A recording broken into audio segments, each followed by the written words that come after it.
শুভ দেখে করবে যাত্রা, না শুনে কানে অশুভ বার্তা।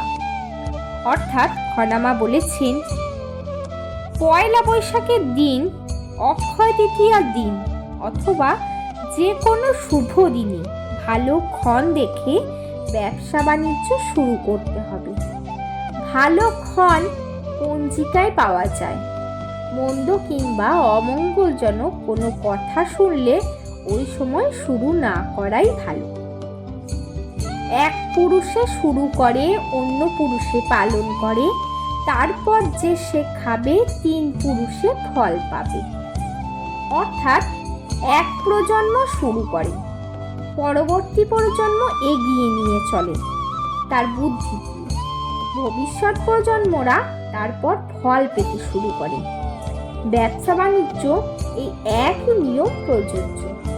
ভবিষ্যৎ সুরক্ষিত করতে ব্যবসা বাণিজ্যের মতো বিকল্প নেই। বিপদে পড়ে নাহি ভয়, অভিজ্ঞতায় হবে জয়। অর্থাৎ ব্যবসা করতে গেলে যেমন লাভ হয়, সেরকম ক্ষতিরও সম্মুখীন হতে হয়। ক্ষতির সম্মুখীন হলে তখন ভেঙে না পড়ে মাথা ঠান্ডা রেখে অভিজ্ঞতা দিয়ে বেরিয়ে আসতে হবে। ছায়া ভালো ছাতার তল, বল বল বাহুর বল। অর্থাৎ নিজের সামর্থ্যের ওপর পূর্ণ আস্থা রাখতে হবে। কারণ ব্যবসা করতে গেলে সাহস, বুদ্ধি এবং নিজের বল খুবই প্রয়োজন। এর কোনো বিকল্প হয় না। কাঁচায় না নোয়ালে বাঁশ, বাঁশ করে ঠাস ঠাস। অর্থাৎ ব্যবসা করবে এরকম চিন্তা মাথায় আসলে তাড়াতাড়ি শুরু করে দেওয়াই ভালো। যত দিন যাবে প্রতিযোগিতা ততই বাড়বে। সময় কারোর জন্য থেমে থাকে না, তাই সময়ের কাজ সময়ে করা উচিত, না হলে পরে আফসোস করতে হবে। হাল নরবর দুধে পানি, লক্ষ্মী বলেন চললাম আমি। অর্থাৎ ব্যবসার গুণগত মানের সঙ্গে কোনো রকম আপোষ নয়। গুণগত মান সবসময় শ্রেষ্ঠ করবার চিন্তা মাথায় রাখতে হবে। অন্যথা গুণগত মানের কথা চিন্তা না করে ব্যবসা করলে চঞ্চলা লক্ষ্মী দেবী ধীরে ধীরে ছেড়ে চলে যাবেন। ব্যবসায় ক্ষতির সম্মুখীন হতে হবে। 10 মিলে করি কাজ, হারি জিতি নাহি লাজ।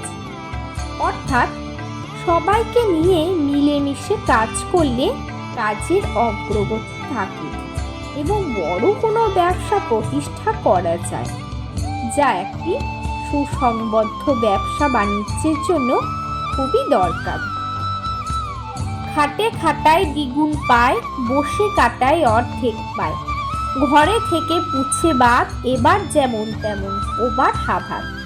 অর্থাৎ যে নিজে খাটে সঙ্গে অন্য কাউকে খাটায়, সে 2 গুণ লাভ করে। কিন্তু যে নিজে না খেটে খালি অন্যকে খাটায়, সে অর্ধেক লাভ করে।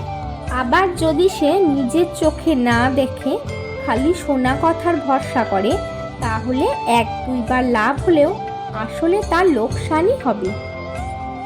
না খেলে যাবে দিন, ধার করলে হবে ঋণ। অর্থাৎ না খেয়ে বা কম খেয়েও দিন চলে যাবে, কিন্তু কখনোই ঋণ করা উচিত নয়। ঋণ করা যতটা সম্ভব এড়িয়ে চলা উচিত, কারণ ঋণের বোঝা দিন দিন বেড়েই চলে। নিজের বেলায় আঁটিসুটি, পরের বেলায় দাঁত কপাটি। অর্থাৎ খালি নিজের লাভ দেখলে হবে না, আপনার কর্মচারী অথবা আপনার ব্যবসার সাথে জড়িত ব্যক্তিদের কথাও চিন্তা করতে হবে। অন্যের উপকারের দিকটাও মাথায় রাখতে হবে, তবেই একজন সুপ্রতিষ্ঠিত ব্যবসায়ী হতে পারবেন।